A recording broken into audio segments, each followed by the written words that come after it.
2, 3, je vais à la prière du cerf. Alléluia.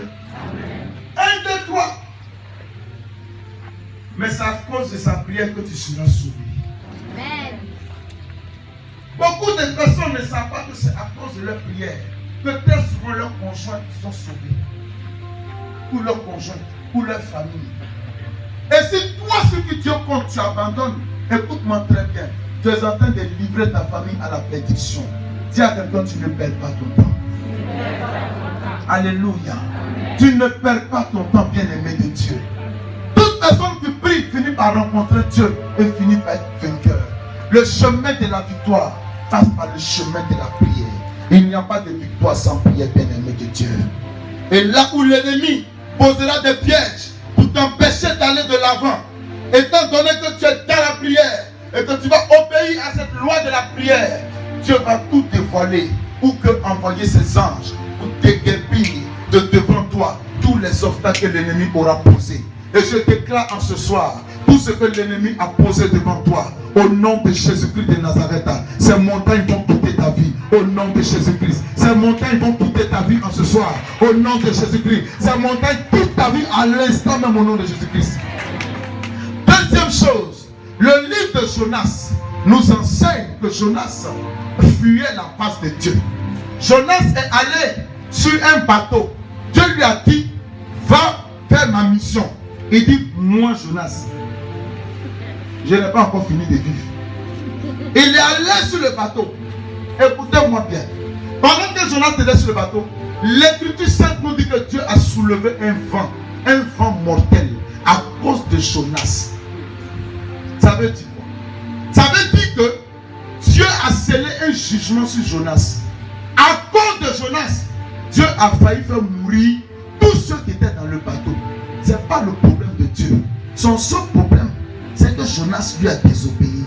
Maintenant, écoutez-moi très bien. Peut-être que écoute bien.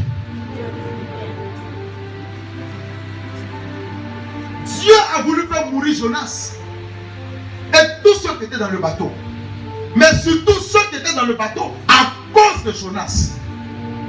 Est-ce que vous savez que vous marchez souvent avec des gens sur qui le jugement de Dieu est déjà présent? Et ces personnes, à cause de votre marche avec ces personnes, ne vous feront jamais entrer dans la bénédiction de Dieu. Parce que laissez-moi vous dire, quand vous venez toucher une épine, l'épine ne va pas te dire, hey, je pique les gens. Elle va te piquer. Bien aimé, il y a des gens avec qui tu marches, tu dois sélectionner. Je m'explique. Tu as commencé à entreprendre. C'est difficile. C'est même compliqué. On dit actuellement l'environnement des affaires au Burkina Faso, c'est difficile. Les gens disent beaucoup de choses. Et peut-être que ça considère être un moment difficile. Voici que un collègue qui est attaché au WAC, à l'idolâtrie, vient maintenant te dire, je connais une solution pour toi. Suis-moi. Allons à Manga. Allons à quelque part derrière Koutougou. Allons à Bobo en bas là. Il y a les cellules là. Allons à Dori vers le désert là. Allons ici, allons là. Et tu es faible dans la foi. Parce que tu veux la prospérité de ton entreprise. Tu commences à marcher avec cette personne. Laisse-moi te dire, tu es en train de courir à ta perte. Parce que cette personne, le jugement de Dieu est déjà sur sa vie. Toute personne qui pratique l'idolâtrie, Dieu a en horreur l'idolâtrie. Allez lire dans la Bible, la génération d'Israël qui avait adoré le veau d'or, ils ne sont pas rentrés sur la terre promise. Toute personne qui se donne au veau d'or n'a pas part à l'héritage du royaume des cieux. Il n'y a pas de sentiment avec Dieu. Ce n'est pas une histoire de hey, il a fait un peu. Dieu là, il est bon.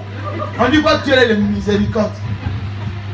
Et surtout que tu viens te dire, ah, priez pour moi. Il n'y a pas de travail. Mais hier, à 14h03, tu étais au village en train de donner poulet à la case. Et tu disais à la case, écoutez-moi bien, depuis je ne travaille pas. Mais ici, venez vous honorer encore. Mais le lendemain, tu viens te dire, hé, priez pour moi, ça va pas, je ne travaille pas.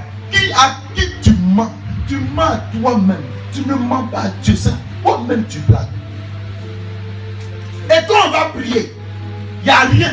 Tu dis voilà, j'avais dit, le Dieu des chrétiens, il ne fait rien. Mais depuis longtemps, les faux dieux de sa famille ne l'ont jamais aidé. Mais tu ne vas jamais les insulter. Mais c'est le Dieu des chrétiens que tu insultes. Mais parce que Dieu est miséricorde. Vous cherchez l'élévation avec des sectes ésotériques. Vous pensez que l'élévation se trouve là-bas. Vous pensez que l'élévation se trouve dans les voyages lointains en Inde. Vous prospérez, mais tu vas sacrifier quelqu'un.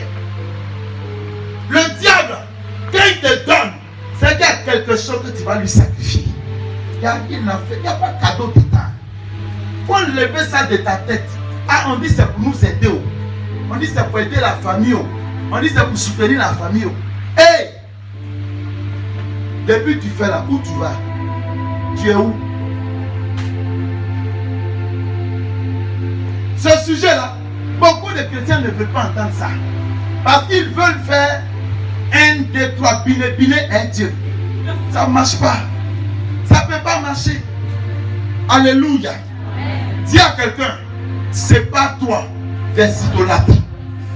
On lui dit ça. C'est pas toi des idolâtres. Alléluia. Alléluia. Je te dis, si tu es venu ce soir pour écouter la parole de Dieu, Dieu te bénira.